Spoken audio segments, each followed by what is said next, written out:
On the left-hand side, we have our categories. I'm going to use the remote control and click down the left-hand side. You can see we have Prime Video.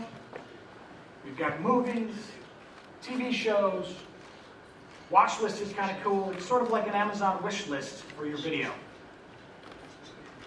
We've got games. We've got a great app store with thousands of apps. We have music, and we have photos. I'll show you a lot of these in a little bit. Let me scroll back up to the top and move over to the right. On the right-hand side of the home screen is where the content is. So I'm going to scroll down here to the recommendations row. By the way, there's 20 years of Amazon recommendation science behind the recommendations we make for you on Fire TV. So you rarely have to wonder what to watch. A lot of times it's ready and waiting there for you with a recommendation. As I click into this, you'll see that these images are big. They're beautiful. Because again, it's not about the technology, it's about the content. And so we've done a good job in putting the content as far forward in the user interface as we can. Check this out. That is buttery smooth performance. It's very hard, as a lot of you may know, from a computer science perspective, to move those large images around the system that quickly. This is where those performance features I talked about a little bit earlier really shine. Okay, I'm going to go back home. I'm going to go right into the recents row. This is handy because all the content you're watching or regularly watch is right there, ready and waiting for you with just a click. I'm going to click over to the right into Mozart in the Jungle. This is an Amazon original that Tim talked about a little bit earlier. I'm going to click into it, and you can see that it's teed up here to episode 6. But what I'd ask you to do is look at the white bar down there at the bottom of the episode image. That's showing where in the episode I stopped watching. This is showcasing a feature called Whisper Sync. Whisper Sync lets you start watching on your phone or your laptop or your tablet, let's say on the train on the way into work. You might not finish the episode. You get home, you want to pick it up where you left off. Whisper Sync tees it up for you on your Fire TV in the exact right spot. That's Whisper Sync. All right, I'm going to press play here. Before I do so, a quick reminder on ASAP. So ASAP, as I said earlier, queues up the video so it starts instantly. Check this out. I'm going to press play now.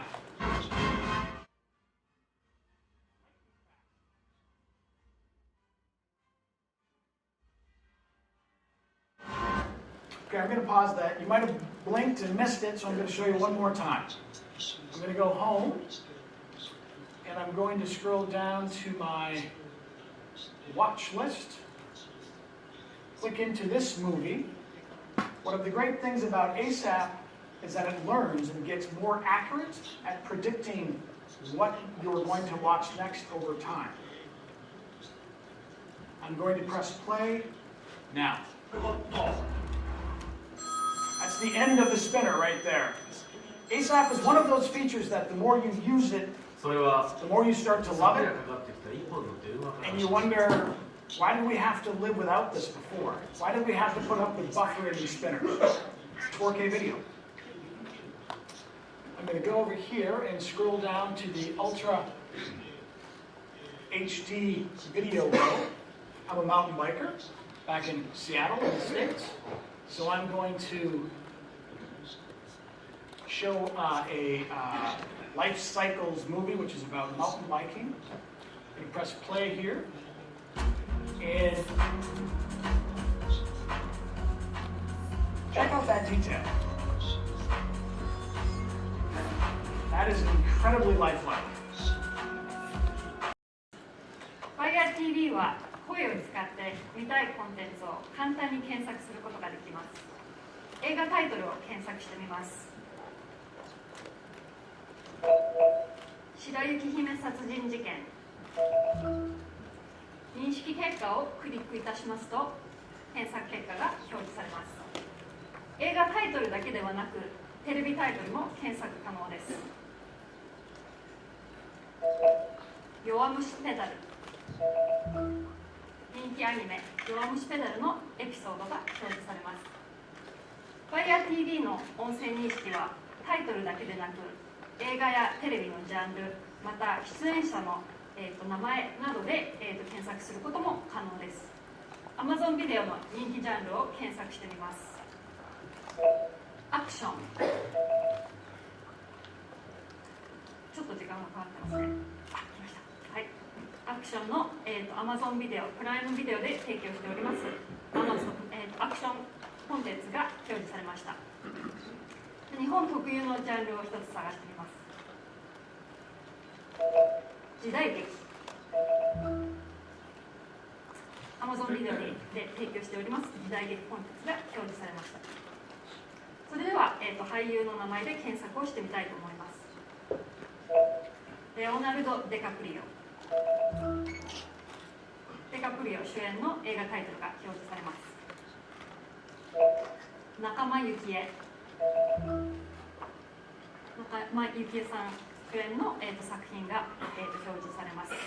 最後に一つ面白い、サーチをしてみたいと思います。